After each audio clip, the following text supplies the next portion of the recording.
Are you a risk taker? I hear it all the time. People say that you need to take risks to be successful. But what do you think? Do you think you have to risk it all to make it in life? What if you could be successful without taking any risks at all and avoiding all the pain that comes with it if it doesn't work out?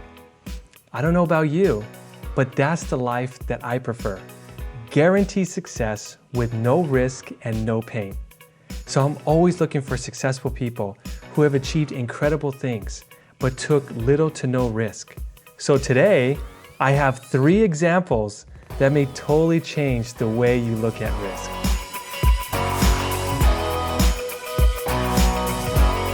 No risk it, no biscuit. You may have heard this because this phrase has been buzzing recently. It was coined by Bruce Arians, who is the head coach of the Tampa Bay Bucks, an American football team that's out of Florida. Now, Bruce Arians has been using this saying forever, but until it got him a Super Bowl ring in 2021, I didn't see many people giving it much attention. But now, it's become the major catchphrase I hear a lot of people saying if you want to be successful. So what do you think? Is this an accurate concept of success? Does more risk actually mean more success? Does this mean that to be successful, we don't need to prepare as much? Is that really how Bruce Arians and his Tampa Bay Bucks won Super Bowl 55? They didn't prepare much. They just threw caution to the wind and took chances and took risks, and it all paid off. I propose that that might not be the whole story. And maybe we may not actually be seeing this totally accurately. So I was watching this video, how the Bucks beat the Kansas City Chiefs in Super Bowl 55, and it was amazing. I wasn't expecting for them to catch on tape what they did, and it totally blew my mind. I'm just gonna show you a 2-minute clip, but I suggest that you watch the full video because it's awesome. So you can do so by clicking the link in the notes below. So what I want you to do is watch this clip with me and listen closely to what's going on and what Bruce Arians says. He says something that is quick and subtle, but nobody caught it. Not even the person who made this documentary. But it gives you some insight on exactly how much Bruce Arians believes in taking risks when it really matters most. Let's take a look. The offense built a lead late in the first half. Gronkowski's got 2 today. Keep the hammer down. Just put him on it. Yeah, I ain't stopping. Behave would just walk back. Keep attacking. Keep attacking. Hell of a drive, kid. Hell of a drive. Keep attacking. Keep attacking. Instead of playing it safe, Tampa Bay risked it for the biscuit, much like they did to end the first half in the NFC Championship game. The Buccaneers now with 55 seconds remaining. I shook Tom up and said, hey, we're going for points. And he's like, what? I said, yeah, we got a timeout. Let's go get 3 points out of this now. We got a timeout. Don't take any chances. They call timeout. And then we take the shot down the field, and Mike gets the pass interference call. So we know we've got 3. The flag will come out. Pass interference. Again, Mike Evans draws a flag. 2 weeks in a row that he went with his gut and stayed aggressive. Yep, throw it. Ball has to be incomplete or in the end zone. We got 1 stop for the end zone. So the Bucks are going to take 1 shot.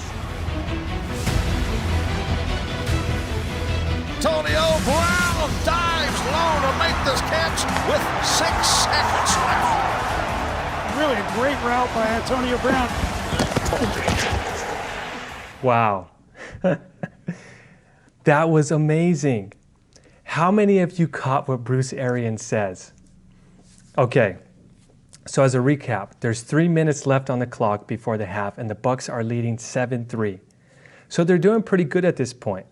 They have 1 drive left, and Bruce Arians tells everyone, hey, we're going to use this time to score, right? And so you hear them in the documentary say, no risk it, no biscuit.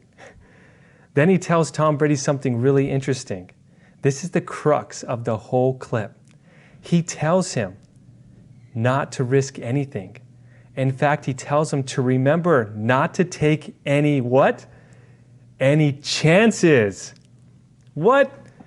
Why would someone who believes in risk tell their quarterback in a clutch situation and chance to really take the lead before the half to 14-3, not to tell him to just go and risk it out there on the football field. Instead, he tells him, hey, remember, don't take any chances. So in other words, what did he tell him?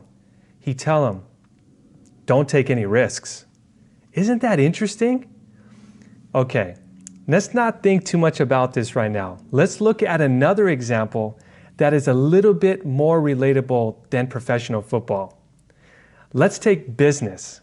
We hear the idea of risk all the time when it comes to making a lot of money, especially when it comes to investing. People say, if you want to make the big bucks, you have to take the big risks. Well, I got another couple of examples from world-famous investors, Charlie Munger and Warren Buffett. Both are partners in Berkshire Hathaway, which is a multinational holding company that owns or partially owns over 100 big-name companies like Coca-Cola and Geico Insurance. Warren Buffett and Charlie Munger are among the world's most respected investors. What many people don't realize is how much they don't like risk. I want to show you a video of Charlie Munger, then Warren Buffett on their philosophy of investing. I want you to pay attention and see how clear they are about this idea. Let's take a listen. And as far as what's going on in Silicon Valley right now with IPOs, unicorns going public and not having any profitability or any prospect of profitability in the near term, what do you think of that situation? Well, there are a whole lot of things I don't think about. And one of them is companies that are losing $2 or $3 billion a year and going public.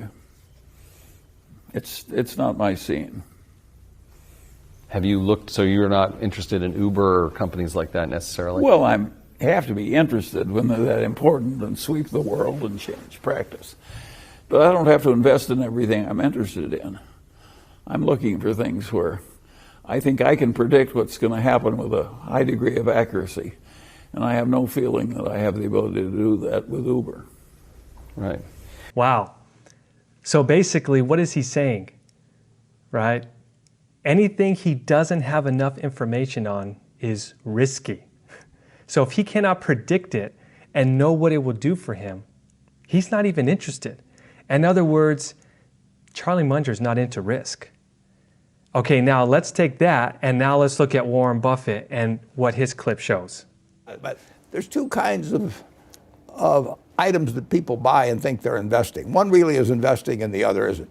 If you buy something, a farm, an apartment house, or an interest in a business, and look to the asset itself to determine whether you've done something, what the farm produces, what the business earns and so on, you don't really care whether the stock market's open. You can do that on a private basis. In fact, you do it on a private basis if you buy a farm or apartment house generally. And it's a perfectly satisfactory investment. You look at the investment itself to deliver the return to you. Now, if you buy something like Bitcoin or some cryptocurrency, you don't have anything that's producing anything. You're just hoping the next guy pays more. And you only feel you'll find the next guy to pay more if he thinks he's going to find somebody that's going to pay more. Now, if you ban trading in farms, you could still buy farms and have a perfectly decent investment. If you ban trading in apartment houses or even in equities, if you ban trading in Berkshire Hathaway for the next 5 years, our investors would do fine, over time. But if you ban trading in tulip bulbs, or if you ban trading in some Bitcoin, which nobody knows exactly what it is, people would say, well, why in the world would I buy it? Yeah. And you aren't investing when you do that. You're speculating. There's nothing wrong with it. If you want to gamble, somebody else will come along and pay you more money tomorrow. That's one kind of game. That is not investing. Wow, so what's he saying? Well, basically what he's saying is that true investing is when you know what you're getting into and the profits are predictable. When you don't know, like Bitcoin, it's risky, or another way to say it, as Warren Buffett would say, it's like gambling. Amazing, right? See, and there are so many more examples just like this. See, here's the mind-blowing part. Everyone in reality knows that risk is not a good thing, right? But the issue people have is that they think in order to get ahead, they have to risk it for the biscuit. But that doesn't make a whole lot of sense.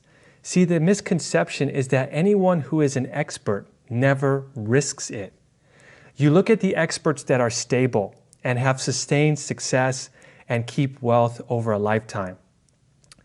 The ones that have the most success and make the most money and have the least amount of pain, it's because they only do what they know. See, look, this is what we call simple. It's simple because everybody knows which direction it's headed when I release it. It's simple because we're all experts in the natural law of gravity and how objects fall. We can actually see into the what? The future. What's the risk that this won't actually end up the way that we expected? Zero, right? When it's simple for you, you don't have to risk anything because you can accurately predict what's going to happen and position yourself to have sustained success and minimal to no pain. So how do you know when something's risky? Well, it's not like this. It's complex. You don't understand it. You can't see clearly. You can't predict accurately the future conditions, and you actually experience a lot of pain.